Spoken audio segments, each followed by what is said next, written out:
مسلم ابن عقیل کی کوفہ روانگی۔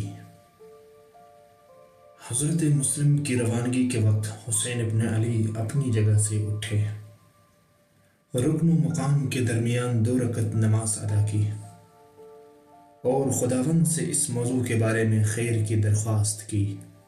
اس کے بعد مسلم ابن عقیل کو طلب فرمایا اور انہیں تمام کام کی نوعیت سے آگاہ فرمایا اور لوگوں کے خطوط کا جواب لکھ کر مسلم کے توسط سے روانہ فرمایا اور اس خط میں ان کی درخواست کو قبول کرنے کا وعدہ کیا اور اس میں لکھا تھا، میں اپنے چچا زاد بھائی مسلم ابن عقیل کو تمہاری طرف بھیج رہا ہوں تاکہ تمہارے مقصد و ہدف کو جان کر مجھے آگاہ کریں۔ مسلم خط لے کر کوفہ آئے۔ اہل کوفہ امام حسین علیہ السلام کے خط اور مسلم کے آنے سے بہت خوش ہوئے اور انہیں مختار ابن ابی عبیدہ ثقفی کے گھر پر مہمان ٹھہرایا۔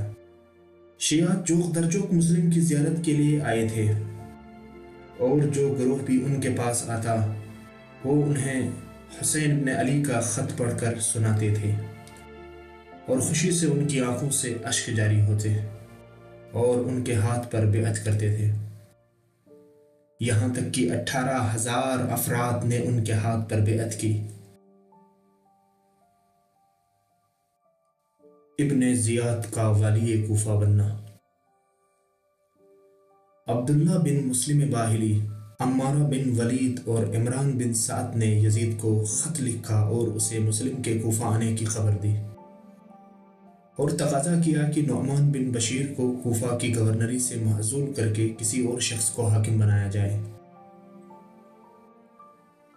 یزید نے عبید اللہ بن زیاد کو، جو کہ اس وقت حاکم بصرہ تھا، خط لکھا اور بصرہ کی حکومت کے علاوہ کوفہ کی حکومت بھی اس کے سپرد کی اور مسلم اور حسین ابن علی کے حالات کے متعلق خط میں لکھا اور تاکید کے ساتھ یہ حکم دیا کہ مسلم کو گرفتار کر کے قتل کر دیا جائے۔ ابن زیاد خط پڑھنے کے بعد فوراً کوفہ کی طرف روانہ ہو گئے۔ حسین ابن علی نے بصرہ کے بزرگان من جملہ یزید بن مسعود نحشلی اور منظر بن جارود عبدی کو خط لکھا تھا اور اس خط میں انہیں اپنی امداد اور اپنے احکامات کی بجاوری کے لیے لکھ بھیجا تھا۔ یزید بن مسعود نے قبیلہ بنی تمیم، قبیلہ بنی حنظلہ اور بنی سعد کو جمع کیا اور انہیں مخاطب کر کے کہا، اے بنی تمیم، تمہاری نظر میں میرا مقام اور میرا حسب و نسب کیسا ہے؟ انہوں نے جواب دیا، خدا کی قسم تم بہت بلند و نیک مقام رکھتے ہو اور قبیلے کے قیام کا وجود تمہارے ہی دم سے ہے اور اس کا افتخار تمہارے ہی ساتھ مخصوص ہے۔ تم ہم تمام لوگوں سے شریف تر اور زیادہ مقدم ہو۔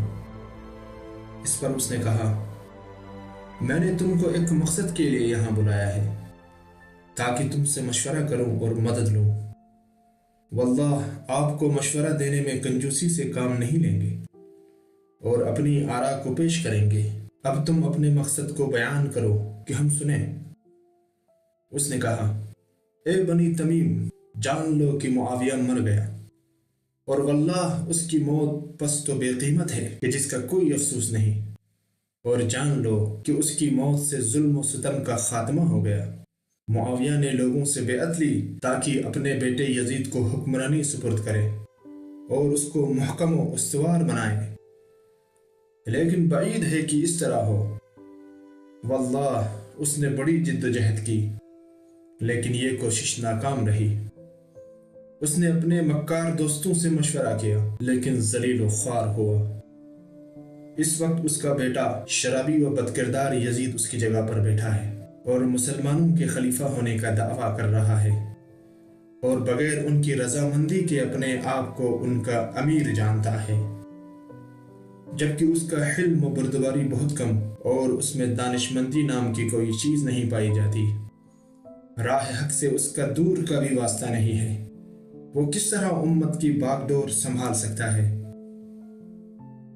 میں اللہ کی قسم اٹھاتا ہوں کہ جس طرح قسم اٹھانے کا حق ہے کہ دین کی حفاظت کے لیے یزید سے جنگ کرنا مشرکین سے جنگ کرنے سے بہتر ہے، لیکن حسین ابن علی وہ شخصیت ہیں کہ جو تمہارے نبی کے نواسے، شریف، بلند نسب اور خیرخواہ ہیں۔ ان کی فضیلت قابل تعریف اور وہ علم کے بحر بے کرا ہیں۔ وہ خلافت کے حقدار ہیں کیونکہ ان کا ماضی اسلام میں سب سے زیادہ درخشاں ہے اور رسول خدا سے ان کی قرابت سب پر آیا ہے۔ ان کے اخلاق حسنہ کا یہ عالم ہے کہ چھوٹوں کے ساتھ مہربان اور بزرگوں کے ساتھ حسن سلوک سے پیش آتے ہیں۔ وہ ایک بہترین رہنما اور امام ہیں کہ جن کے وسیلے سے خداوند نے تم پر اپنی حجت کو تمام کیا اور راہ سعادت کی طرف تمہاری ہدایت کی ہے، لہٰذا تم اپنی نگاہوں کو نور حق سے نہ پھیرنا۔ سحر بن قیس نے جنگ جمل میں تمہارے دامن کو ننگ و عار کے داغ سے داغدار کر دیا، لیکن آج تم پیغمبر اسلام کے فرزند کی نصرت کر کے اس ننگ و عار کے داغ کو دھو سکتے ہو۔ واللہ جو لوگ ان کی نصرت میں کوتاہی کریں گے، خداوند کریم اس کی اولاد کو ذلیل اور اس کے خاندان کو کم کرے گا۔ جان لو کہ میں نے جنگی لباس زیب تن کر لیا اور ذرا کو باندھ لیا ہے۔ جان لو کہ جو قتل نہ ہوا اسے موت تو ضرور آنا ہی ہے، اس سے انسان کو نجات نہیں مل سکتی۔ اللہ تمہاری مغفرت کرے اور میری ان باتوں کا مثبت جواب دو۔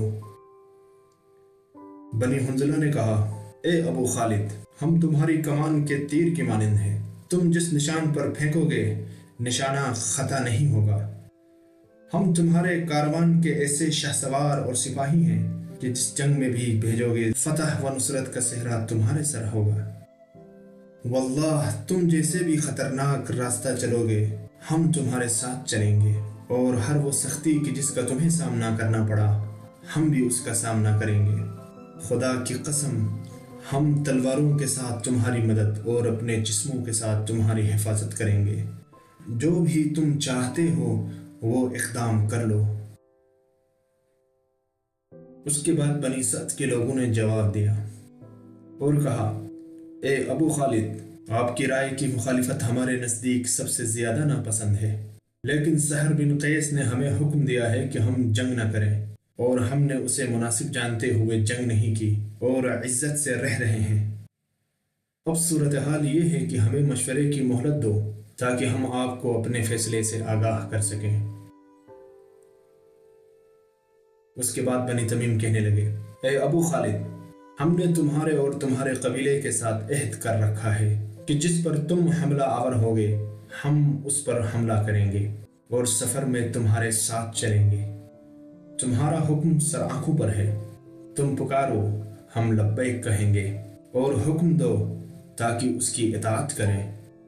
یزید بن مسعود نے بنی سعد کو مخاطب کر کے کہا، اے قبیلہ بنی سعد، واللہ اگر تم حسین کی مدد نہ کرو گے خداوند کریم تمہارے درمیان فتنہ و فساد اور قتل و غارت گری کو کبھی بھی ختم نہیں کرے گا، اور تم ہمیشہ آپس میں دست بے گریبان رہو گے۔ اس کے بعد حسین ابن علی کو یوں خط لکھا،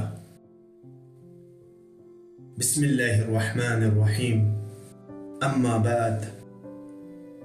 آپ کے خط کی زیارت ہوئی کہ جس میں آپ نے مجھے اپنی نصرت کے لیے پکارا ہے تاکہ میں آپ کی اطاعت سے بہرمند ہوں اور آپ کی نصرت کے وسیلے سے مجھے نجات نصیب ہو۔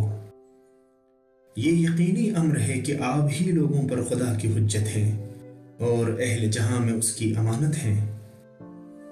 آپ شجرہ طیبہ احمدی صلی اللہ علیہ وآلہ وسلم کے ثمر ہیں جس کی اصل حضرت ختمی مرتبت ہیں، اور آپ اس کی شاخ ہیں۔ آپ ہماری طرف تشریف لے آئیں۔ آپ کا آنا ہمارے لیے نیک شگن ہوگا، کیونکہ ہم نے بنی تمیم کو آپ کی نصرت کے لیے اس طرح سے تیار اور آمادہ کر لیا ہے، اور ان کا اشتیاق آپ کی نصرت کے لیے اس قدر بڑھ چکا ہے کہ جیسے شدید پیاسے اونٹ پانی کے لیے ایک دوسرے پر سبقت لیتے ہیں۔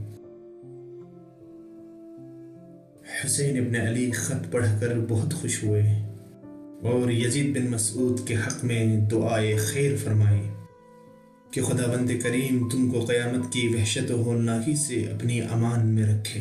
اور تمہیں اپنا قرب نصیب فرمائے، اور جس دن پیاس غلبہ کرے گی آپ کو سیراب فرمائے۔ یزید بن مسعود جو کہ خط لکھنے والا تھا، حسین ابن علی کی نصرت کے لیے آمادہ ہو کر روانہ ہوا، لیکن بصرہ سے روانگی کے بعد اس نے حسین ابن علی کی شہادت کی خبر سنی۔ یہ المناک خبر سن کر اس نے بہت گریہ وزاری کی، لیکن بصرہ سے روانگی کے بعد اس نے حسین ابن علی کی شہادت کی خبر سنی۔ یہ المناک خبر سن کر اس نے بہت گریہ وزاری کی اور بہت زیادہ غمگین ہوا۔ یزید بن مسعود کی حسین ابن علی کے خط کے مقابل اس طرح کی حالت ظاہر تھی، لیکن منذر بن جارود کی جس کی بیٹی بحریہ ابن زیاد کی بیوی تھی، جب اس نے حسین ابن علی کا خط دیکھا تو اس خوف سے کہ ابن زیاد کی چال نہ ہو، اس نے خط اور نامہ رساں کو ابن زیاد کے سپرد کر دیا۔ ابن زیاد نے فوراً اس قاصد کو سولی پر چڑھا دیا اور منبر پر خطاب کیا، اہل بصرہ کو اپنی مخالفت اور بغاوت کرنے سے خبردار کیا۔ اس نے وہ رات بصرہ میں ہی گزاری۔ الصبح اپنے بھائی عثمان بن زیاد کو اپنا نائب بنا کر کوفہ روانہ ہو گیا۔ جیسے ہی کوفے کے نزدیک پہنچا تو وہاں رکا، یہاں تک کہ سورج غروب ہو گیا۔ رات کے پہلے حصے میں وہ کوفہ میں داخل ہوا۔ چونکہ رات اندھیری تھی، لہٰذا اہل کوفہ نے خیال کیا کہ حسین ابن علی ہیں۔ بنابراین وہ حسین ابن علی کی آمد پر ایک دوسرے کو مبارکباد دے رہے تھے۔ جیسے ہی اس کے نزدیک گئے اور اس کی شناخت کی تو معلوم ہوا کہ ابن زیاد ہے، تو اس کے پاس سے متفرق ہو گئے اور وہ بھی دارالامارہ میں داخل ہو گیا۔ یوں ہی رات تمام ہوئی۔ علی الصبح ابن زیاد دارالامارہ سے باہر آیا اور منبر پر جا کر خطبہ دیا، لوگوں کو یزید کی مخالفت سے ڈرایا اور اس کی اطاعت کرنے پر انعام کا وعدہ کیا۔ تو آج اس داستان کو یہیں پر اکتفا کرتے ہیں، اور امید ہے انشاءاللہ اگلے قصوں میں باقی ماندہ داستان آپ حضرات کی خدمت میں پیش کریں۔ والسلام علیکم ورحمۃ اللہ وبرکاتہ۔